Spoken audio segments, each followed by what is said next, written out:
Welcome to Triumph IAS. It's a daily mains practice question and answer series. This program is exclusively designed for UPSC CSE aspirants. In this video discussion, we will discuss UPSC CSE mains previous 25-year questions. Question number 1. Analyze the circumstances that led to Tashkent Agreement in 1966. Discuss the highlights of the agreement. Let's start with the introduction of the answer. India fought a fierce war with Pakistan in 1965 and scored a decisive victory. Indian forces had reached up to Lahore. It was speculated that the Kashmir issue would be resolved forever. However, this was the era of Cold War and therefore the international powers interfered. The main body of the answer should be number 1. A ceasefire had been secured by the United Nations Security Council and Soviet Premier Alexei Kosygin invited both the parties to Tashkent to mediate an agreement. Number 2. The Tashkent Agreement was signed on January 10, 1966 between India's Prime Minister Lal Bahadur Shastri and Pakistan's President Ayub Khan, ending the war.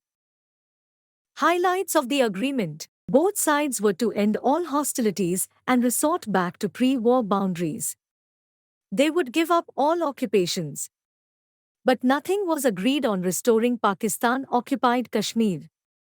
Therefore, the Kashmir issue remained unsolved and India was literally forced to give up all her gains in the 1965 war.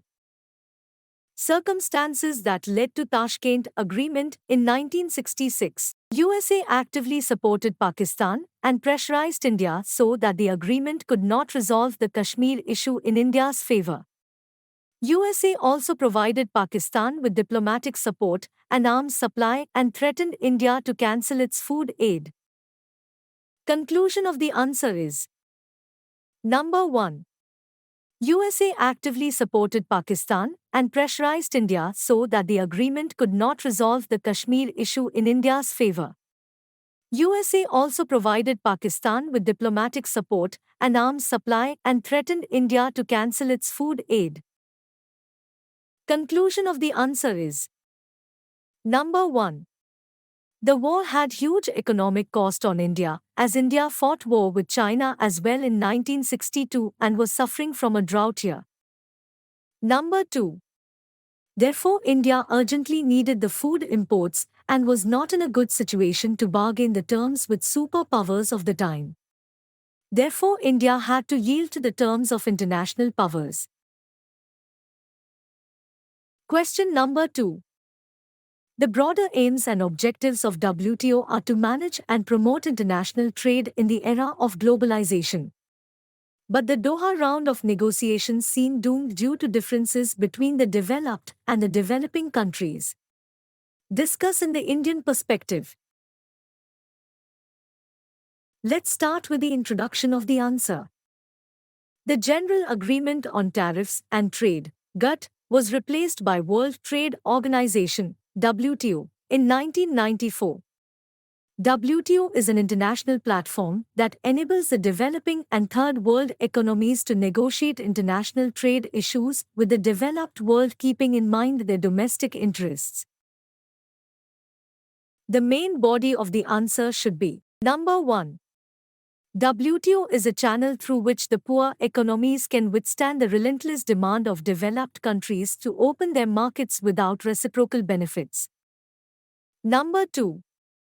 The Doha Development Round or Doha Development Agenda, DDA, is a trade negotiation round of the World Trade Organization, WTO, which commenced in 2001. Number 3. The basic objectives of the Doha round was to lower trade barriers around the world and thus facilitate increased global trade. Number 4. India feels that issues like environment and labor should be kept out of the purview of WTO and instead should be dealt under concerned global bodies like UNFCCC and ILO. Number 5. Since rich nations have superior standards on these issues, they can pose a challenge for developing nations by acting as non-tariff barriers, thereby adversely impacting their exports to rich nations. Number 6. Further, outstanding issues, like the special safeguard mechanism for protecting the interests of poor farmer in developing countries and a permanent solution on public stockholding for food security, need to be resolved before discussing new non-trade issues. Conclusion of the answer is: India can only be successful in this endeavor of putting an end to attempts to introduce new issues if it can establish a strong alliance of developing and poor countries and training a sufficient pool of trade law experts to represent them effectively at WTO's Dispute Settlement Body, DSB. Question number 3. Establish the relationship between land reform, agriculture productivity, and elimination of poverty in Indian economy. Discussion the difficulty in designing and implementation of the agriculture-friendly land reforms in India. Let's start with the introduction of the answer. Land reforms in India played a significant role in development after independence. India's land reforms can be studied under two headings. Number 1. Traditional reforms, pre-1991. Number 2. Modern reforms, post-1991. The main body of the answer should be: Number 1. Traditional land reforms are abolition of intermediaries, for example zamindars etc., tenancy reforms, for subtenants, ceiling on land holding and redistribution of surplus, for subtenants, consolidation of land holding and cooperative farming. Number 2. First three reforms were to improve tenants' welfare and encourage investment on the land for better agricultural productivity. Number 3. Consolidation of land reforms addressed the problem of farmers' migration from this sector, and it was prerequisite for Green Revolution. Number 4. Cooperative reforms was not a legal reform, but it showed increase in agricultural productivity through better use of inputs. Number 5. Modern reforms are market-led land reforms. They rarely talk about agriculture directly. It came to develop land markets, and it also realized that land is also needed for infrastructural or industrial sector. Number 6.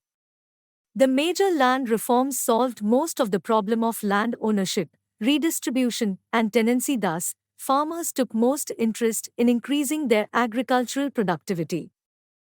Number 7. High agricultural productivity ensured the food security and boosted agricultural economy. With the increase in agricultural productivity, the livelihood of farmers has also increased and thus decreasing the poverty level. Number 8. Recently, India introduced Land Acquisition Act 2013 for industrial and infrastructural development, which raised concern for not being agri-friendly. There are several concerns while developing agri-friendly land reforms. Some of them are: Number 1. A large number of population works in agricultural sector. Ensuring their livelihood is a major concern. Number 2. A land once used for other sector cannot be used in agricultural sector, as it loses its fertility. Number 3. Due to land acquisition, migration of farmers will also raise concern. Number 4. India is still a developing nation with food security as a major issue. Acquisition of agricultural land will increase the food insecurity. Number 5. Agri-friendly land reforms will require consent from affected people.